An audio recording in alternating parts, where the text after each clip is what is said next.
أنا حاليًا في ألمانيا، الناس اللي عندها جيش ممكن ما تقدرش تسافر.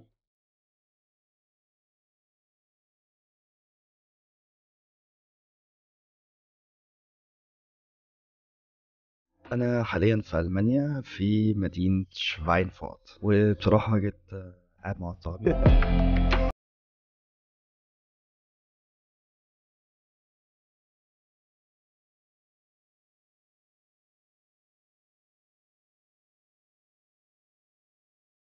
طبعًا أنا قررت أسافر وسِبت شغلي في مصر، لسه برضه في فيديوهات تانية هتعرفوا أنا هنا باعمل إيه. فالنهارده هاخدكم في يوم في مدينة شفاينفورت. طبعًا الناس فاكرة إن هي عشان تسافر فإن هي تاخد الباسبور بتاعها وتروح على المطار، بس في الحقيقة في process كتير لازم تحصل. في الفيديو ده هاقول لكم إيه الprocess المفروض تمشوا وراها. أول حاجة لازم تبقى مقرر إزاي هتسافر، يعني تبقى محدد الهدف السفر، يعني أنت مسافر كسياحة والّا شغل والّا دراسة، دي أول حاجة. تاني حاجة بعد ما تقرر هتدخل على موقع اسمه TLS، وبالمناسبة دلوقتي ما فيش حاجة اسمها إن أنت هتدخل السفارة أو هتعمل interview مع السفارة، كل حاجة دلوقتي بتتم عن طريق مكتب اسمه TLS، والمكتب ده هو متخصص إن هو يخلص لك الورق بتاعك ويبعته للسفاره ويجيب لك كمان التاشيره. طيب انت حددت الهدف من السفر، انت دلوقتي المفروض تدخل على موقع تي ال اس وتشوف ايه الاوراق والشروط المطلوبه للفيزا بتاعتك.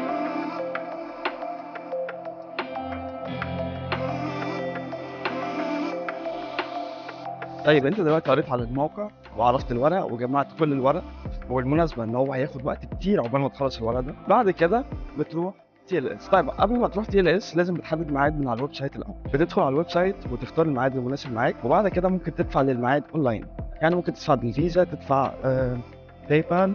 المهم ان انت تدخل وتدفع للميعاد اونلاين. بعد كده هتروح للمكتب بتاع تي ال اس، هيراجع الورق بتاعك هناك، وبعد ما يراجع الورق ولو تمام هيدوك ورقه او وصل تروح تدفع ثمن الفيزا. بعد ما تدفع ثمن الفيزا هيوقفوك كده عند مكتب عشان ياخدوا البصمات بتاعتك. خدوا البصمات بتاعتك خلاص، المفروض بتروح على المكتب ده بيكون جوه المقر بتاع تي ال اس عشان ياخدوا العنوان بتاعك.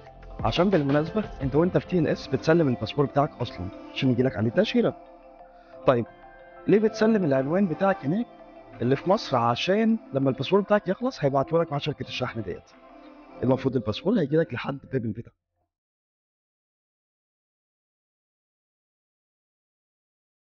طيب نفترض ان انت بقى استنيت والباسبور جالك والحمد لله خدت التاشيره، بعد كده هتعمل ايه؟ طب لو انت شاب زي كده فانت لازم تطلع حاجه اسمها تصريح سفر الاول، عشان الناس اللي عندها جيش ممكن ما تقدرش تسافر او يمنعوهم من السفر. طيب لو انت خلصت الجيش بتاعك او خدت اعفاء او تاجيل او whatever، فانت بتطلع حاجه برضه اسمها تصريح سفر، ممكن تدخل على الموقع اونلاين وبتطلع تصريح السفر اونلاين وبيجي لك على الواتساب عادي وبتدفع له برضه اونلاين. طلعت تصريح السفر خلاص، نيجي لحجز الطيران. طيب عشان انت تحجز الطيران في موقع او ابلكيشن اسمه سكاي سكانر. سكاي سكانر بتبدا تكتب المطار اللي انت عايز تطلع منه او الدوله اللي انت عايز تطلع منها والدوله اللي انت عايز تخلع، وبعد كده بيجيب لك ارخص التيكتس اللي انت ممكن تاخدها او تحجزها. انا طبعا بالنسبه لي حجزت على ايجيبت اير عشان كنت محتاج حاجه دايركت عشان كان معايا شنط كتيره، فكان هيبقى عندي مشكله ان انا لو نزلت ترانزيت بالشنط اللي معايا. طيب لو انت ما عندكش مشكله فتقدر تحجز حاجه برضه ترانزيت على تركيا ايرلاين، والمميز عندهم ان هو التيكتس بتاعتهم بتبقى ارخص شويه، لما بيكون في ترانزيت بتبقى التيكتس ارخص شويه. حاجات الدايركت بتبقى التيكت بتاعتها غاليه شويه. طبعا في حاجه اهم من كل ده ان هو انت قبل ما تحجز الطيران تبقى انت عارف هتقعد فين اصلا، فانت مش هتروح وتلاقي نفسك في الشارع يعني. المهم ان انت تبقى مثلا حاجز اوتيل لو انت جاي سياحه، المهم لو انت جاي على شغل فيبقى في عقد ايجار انت معاك عشان تعرف تقعد، او مثلا لو جاي تدور فمثلا ليك واحد صاحبك تقعد عنده. المهم تبقى عارف انت هتقعد فين عشان لو جيت من غير ما يكون معاك عنوان صدقني هتتسوح. طيب انت جيت هنا ووصلت، فالمفروض تنسى اللغة الأم اللي انت بتتكلم بيها.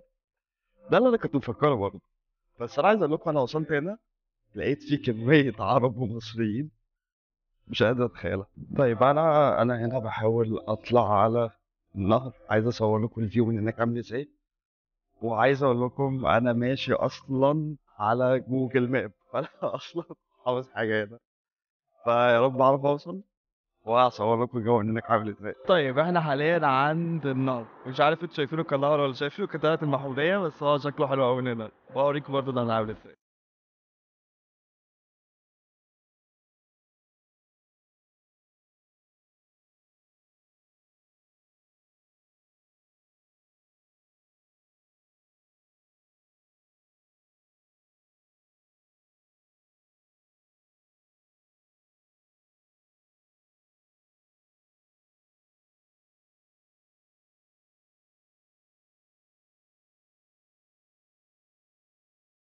بما ان الكاميرا قربت تفصل شحن فهنضطر نقفل الفلوج على هنا او ننهي هنا، واشوفكم في فلوج جاي وفيديو تانية وتشوسكوفسكي.